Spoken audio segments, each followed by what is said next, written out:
miaƒe fia ɖeka dukplɔla aɖe ƒe gbɔ eyi medzi yi mɔ eƒo nu dukplɔla ma gblɔ nɛ be na te ŋui kɔ ne vɛ woe gake meka ɖe dzi be ne be dukplɔla ma ɖo nya be aŋlɔdukɔ blatɔvɔ de ƒe gbedomee wòle mate ŋuti agblɔ nya ma nɛ o meda la gba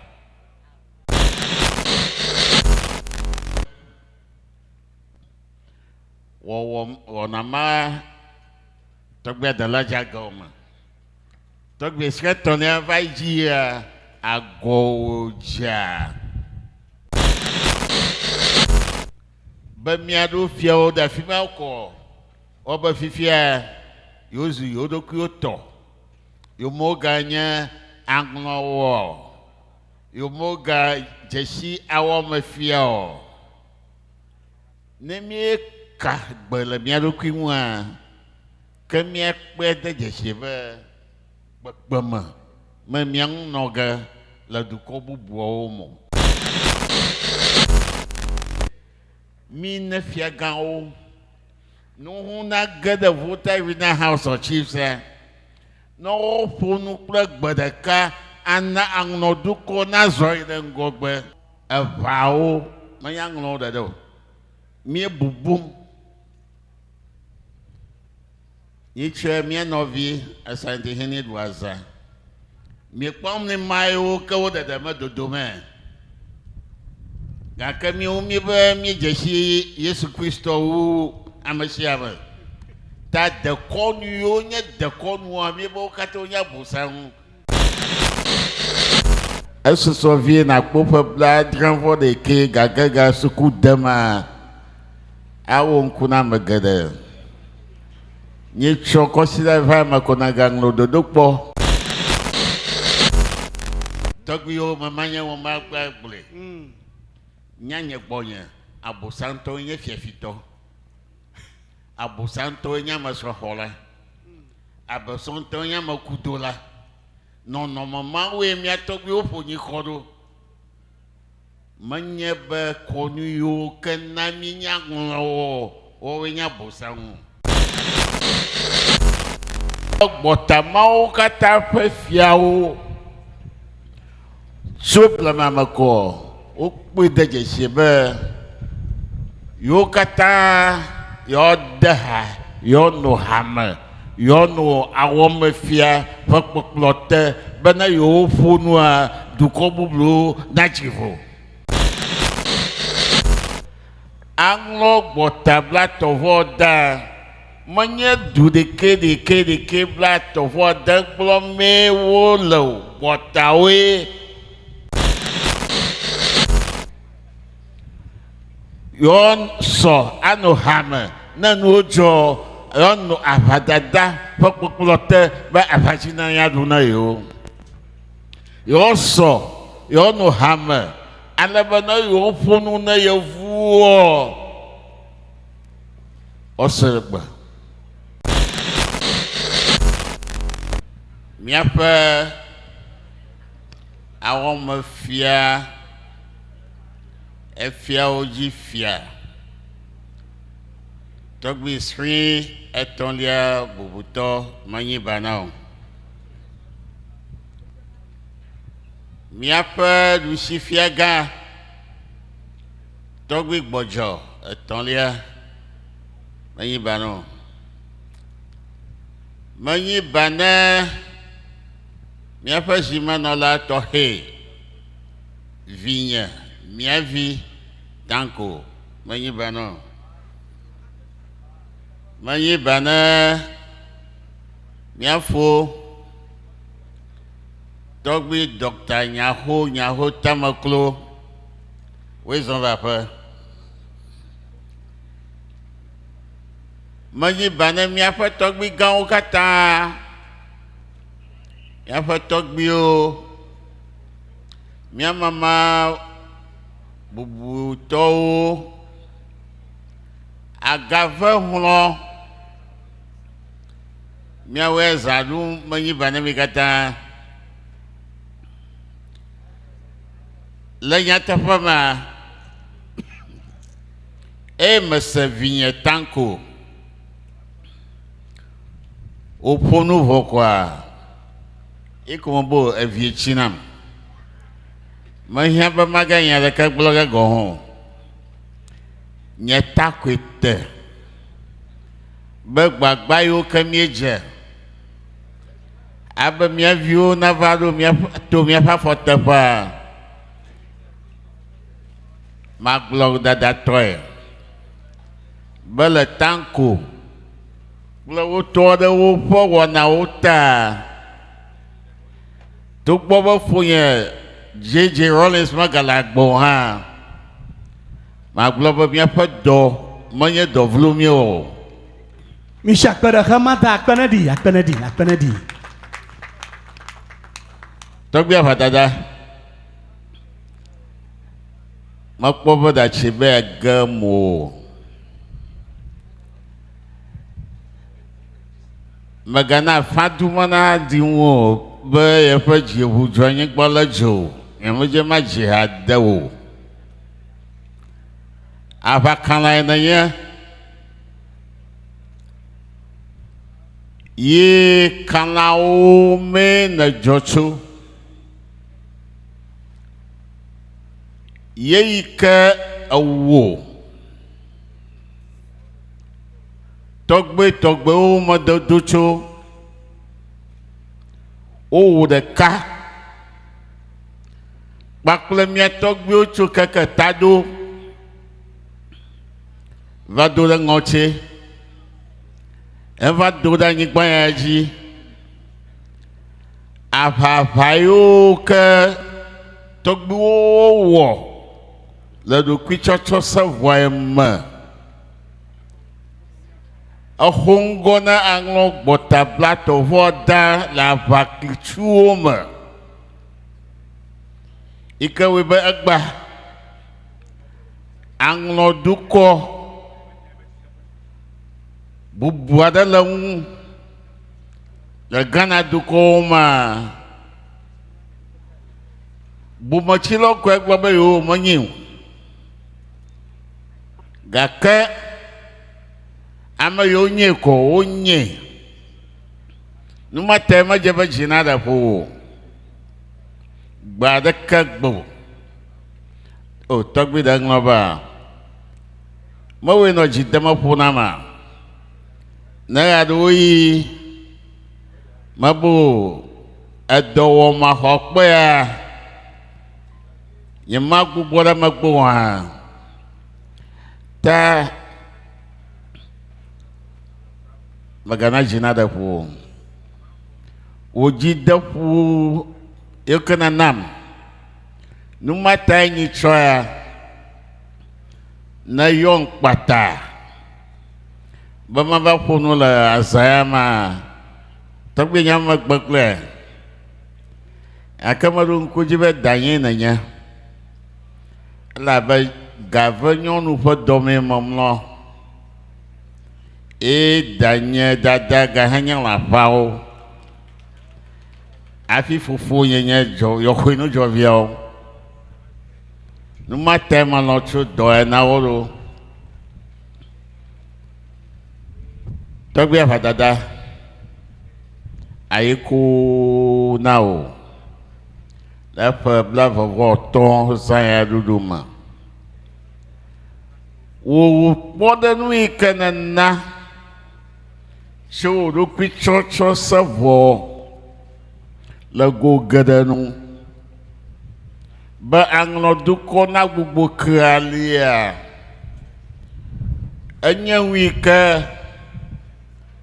wova tu xo ne ɖeviwo egbeviwo tsɔme ɖokui bɔbɔe ne le asi o bubu yi ke ne tsɔ ne awɔme fia bubu yi ke ne tsɔ ne awɔme zi ye bubu yi ke ne tsɔ ne wò fiahawo le wò dɔwɔnawo mebo gake magagblɔ heya clan de anu so strong. Mabalaka a clan de anu so strong. Yena jiba ya strono besiagba. Cho do hachi ogbo. Don't of you if you ogbo.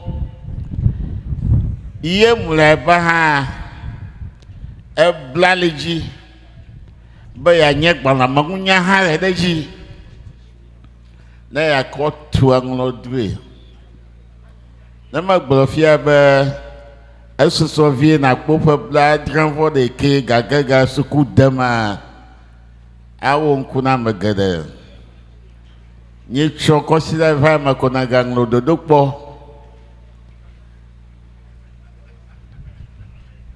Azalo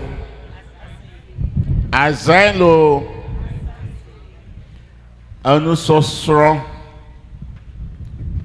na nyek bato ye me klang ba ya srono anyenu da jio wona o mado tamaji ma chomo popo abiacho Anlo viu Anlo to vieto so heusi bemia kutogwa gbesu fe and jiba blada no so strong na mia strong at strong asredeji bemia panu ne ya na kpede mia tu Anlo dukoro tobi agbesi awusu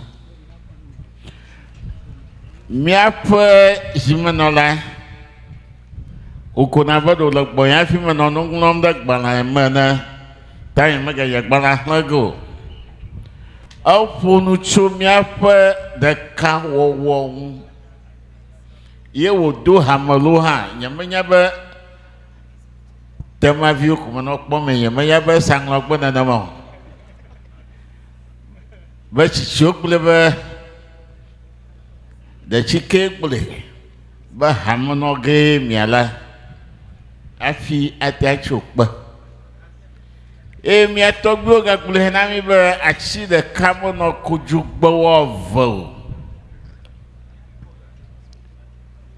ke Anlo du ko chivado afia vofia o va jejem aba do kwito jiji ba ya gada Miamado miama jogbovote mia fa fiado hama ikaba mia fa mada kanyanya wodi ba yo fugba togbinya o mamanya o afaga gaga yo ke Anlo duko wa miedu apa maoji abakaji duko no medu apa maoji abakliko duko no medu apa maoji abapanyi duko no medu apa maoji abavonoto de no medu apa maoji abakwaso wo church avie no kabwa miatogbi onye de kawo ponu vanyenye ta numata na vabe ajo umma biku na Anlo gbota blato voda yo sona awova adwa vaji togbi yo mama o mamanya o Anlo gbota blato voda manye du de ke blato voda blome wo lo botawe awa bota mau kata fefiao supla mamako o pide je sebe yo kata yo daha yo no hama yo no awome fia fakpoklote bana yo funua dukobublu nachivo yon so ano hama na no jo Yono avadada pokpoklote ba avachina ya duna yo. Yo so yono hammer.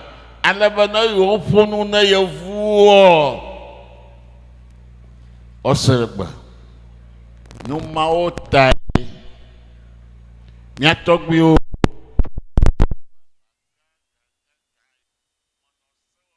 Bama Fabiada I was me cocklodu Gaka Miapa de Cornwall Ploto only happy constitutional va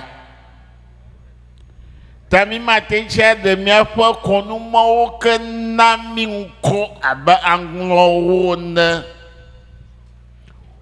Nami Bakbama Abanglo na mi tembe constitution va hukta mi ada no mo football ne me catches zozolema one of the kobu boyom mi o mi na joge anu totom ala bana aya alala mian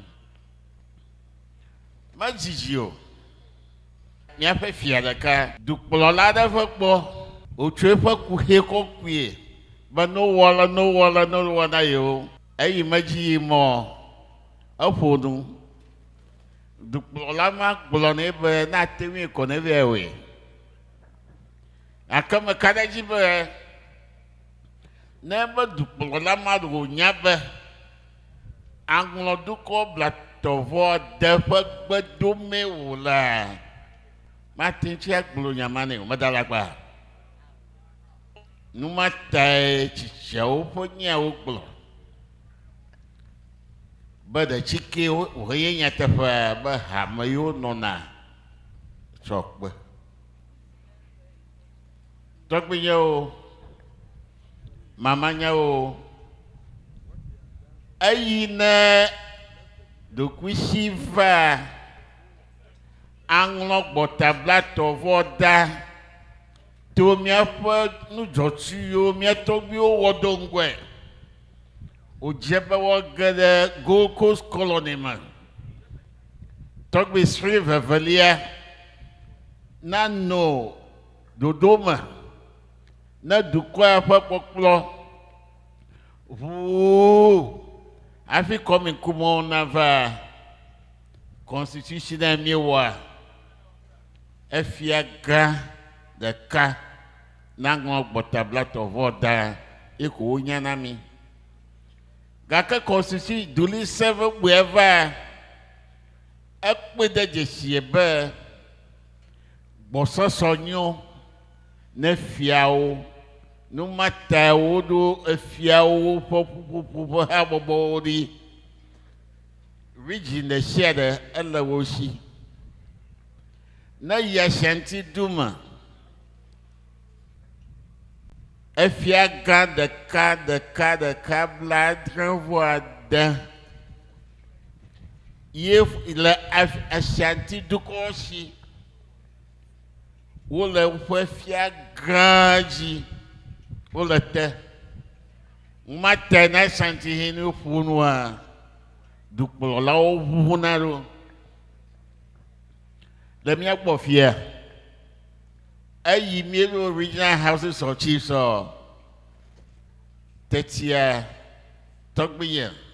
Our mafia at the larger the car equal no do. Do kobo wo opamo la fimaji. Now not the jesia ever jog by the car. But the larger tree. By the president National House of Chiefs. Gakai will never mola hammer. Adako Neuta Makpo Mong Akpo Kokomafo Mate do Kokofama ever in the man of you Vatima Obo Togyo Susumawe Yela Kaka Togya de la Jagoni Mino Coco Pomne Befia a dublato, but a blato for down for fiao. I don't fear won't for you, Jede. Me nefia gao. No, not get a voter in the house or chiefs. No phone plug but a car and Anlo duko Nazoid and go back. Wanama talk about the larger government. Talk about Scotland, Vigia, Agoja. But me, I do fear the female call. Over Fifia, use Yodokuto. You moganya Anlo. You moga Jessie, our mafia. Name ka bela miado kwimwa kamia kwede jeshebe bama mamiang noga la du kobu buomo odo fiado dango ozu paramount chiefs magbaglamba bota blato vo demokata wo jene paramount si gaka onyeba do jebo jegoma de kiriki Madodongo. I have a Mado Nagai. Yakamia Madu Kami Dudango, Madobo, Pakpao, Majabo, the Monabu was the paramount chief. So, talk with script on here. But, Yamana, the Quitotiji, Boboma, Nakblong, the Anglongo. Yena, Ugadofia Dudango, Nature. Talk with you, Mamanya. Le Anlo Pok the Cornu, Blodo, our mafia, Equi, Agraba, Efia, yet to fear. Efia, Ejaba was the paramount chief. Manya constitution, Bona paramount, see, I don't get a meal. My constitution is bona dufiado go. Manana me dulisa blow. Tade, me fia yoka. Onami dododango. Kumye jijima mi ajakbo. Mi don koji ba mi katamu la jogba. Mi katam la jogba. Mi katam wato mi afa safo oji. Hena wamaji, hena fadada.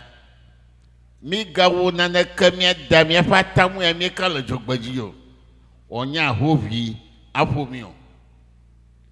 Togbiyo, mama yo, manya ya oblong, bleve vesesa. Ala bana, efiavie manya.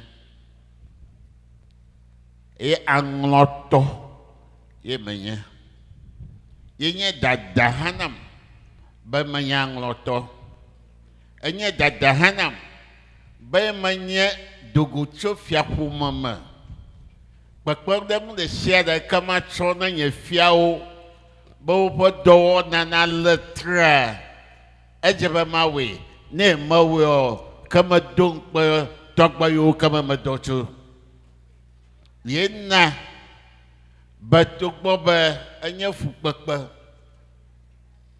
matema sagoma ba vadada da chibe agamonero anya fukpakpa anya do na wo ma hokpa ha mada we jagbagba tu Anglo ko du hafi mi bala magba mi afata do jiwi ba mi awe wo nyo wale wo legba na mi avio na bonacho makada jibe hamme nya mi afa wo mafia fata do jimu makada jibe hamme nya afadada fata do jimu makada jibe na me wo jebo wo nye mi afa fia de sia de fata do jimu kamenya anyinya ga anyinya lawo na nya ga wo ganye nyangudo da ko tu Anglo du kwerwe yamanu foga fu azalo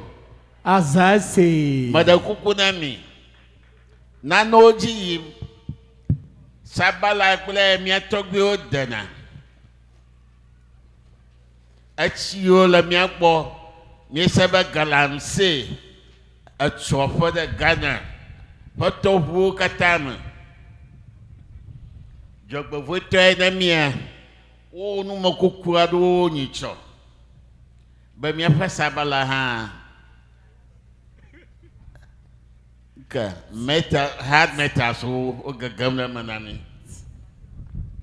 Míaƒe dzewo míeɖuna elabena míame aɖewo míetri to míaƒe fiawo gbesem o. Tɔƒoa míedena atsikewo ke medze miakɔ aɖo atsidzia o míedeme eƒowo me hemawo gegem ɖe míaƒe nuɖuɖuwo me. Wònye mía viwo dzi míele gbea wɔwɔ wum míele. Míaƒe fiawo kplɔm míesem o. Mazã va dada ƒe blaʋeʋɔtɔa abe awamedzitɔ ne. Maɖe kuku ɖe ŋlɔdukɔ be míegatsro dukɔ ya le egbe me ɖe heyi ke míekpɔkpɔ ge aɖo gba ta o. Ke míese míaƒe ŋgɔgbetɔwo ƒe gbe ne asi nanɔ asi tem na mí ne míagbugbo dukɔ ya aɖɔ ɖo agbugbo dukɔ ya atu ɖo. Bayi wo nua míame aɖewo ne míeɖi tsae ɖe gbe bubu wɔlawo de kɔ ke míetso mía ɖokui míezu gbema blɔtɔwo. Ne míegbɔ le aƒe me hã egbemawo do ge mía la. Tɔgbi gble na wo. O nu ke míawɔm. Egbe ne kue dzɔ ŋlɔ me hã eblu ha se ge na la ekuteƒe. Tɔgbi gagble ake. Evɔ aŋlɔ dzenawo akpaluwo kple bubuwo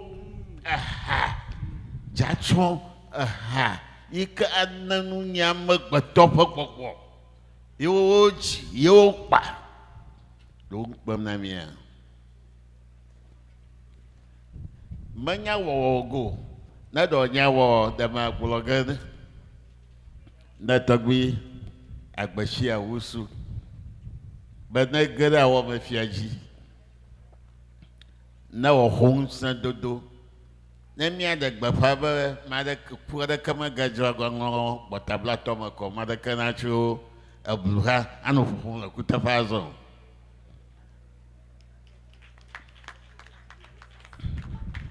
Taflatsi enye le afia nuƒomea wo dzim le aŋlɔnyigba dzi wo nyim le fantigba dzi tame dɔ fantigbawo fantiawo gɔ hã gake ne meƒe nya de nyigba dzia aŋlɔtɔe menye edze be masrɔ̃ nyigba gbe wɔ me mado ne vinyewo ne wo megabu o.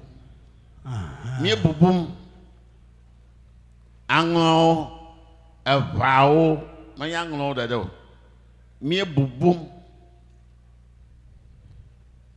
nyitsɔe mía nɔvi esantihini ɖu aza miekpɔm ne mayewo ke wo ɖeɖe me dodo me gake míwo mí be míedze si Yesu Kristo wu ame sia ame ta dekɔnu yiwo nye dekɔnua mí be wo katã wonye abosanu tɔgbiwo memanye wo magba gble nyanye gbɔnye abosantɔwo nye fiafitɔ abosantɔwo nye amesrɔ̃xɔla abosantɔwo nye amekudola nɔnɔme mawoe mía tɔgbiwo ƒo nyi xɔ ɖo menye be kɔnu yiwo ke na mí nya ŋlɔwɔ wowoe nye abosanu mí lé míaƒe kɔnuwo me ɖe asi woatu mí ɖo míana míagazu ye le wo mi le dukɔ bubuwo dome elabena magblɔ ɖe yevu me yevu be it is the diversity, the cultural diversity of this country that makes it unique. Na wɔtɔwo wu ɖe mekatɔe ne tsɔtsɔ ge wòva xɔ ɖe tɔwo teƒe Togwio, Mama, Togwia Bashi, Awusu, Anlo Papa Dada. Sojana Tuchino. Amen. Sojana Bubo Hawadel. Novama. Soja Nana Otogbu Faji. Nana Otogbi a hollow banto Faji. Novama. Or not Togbi a hollow Velia Faji. Novama. Kanlaji. Be na 1 week a jacho. Be ne Troy de Maumade. Gigi Mayo, Blogado, Oglover, Togbi Bashi, Awusu Tolia. Papa Dada, Louis, ye a weaver, Anlo Duco, Bubudu Quidge. Man of you, I would quit them, Daga, Manyabe, Mauga, Jipovinto, Yento, Nano the guy, Fiao, Majigo, Otto Tragabo.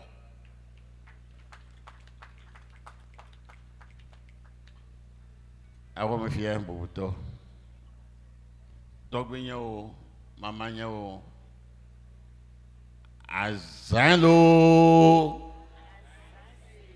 Azase. Nous allons la commune dohe, Kaho no Bahia Wodohe, but nous la commune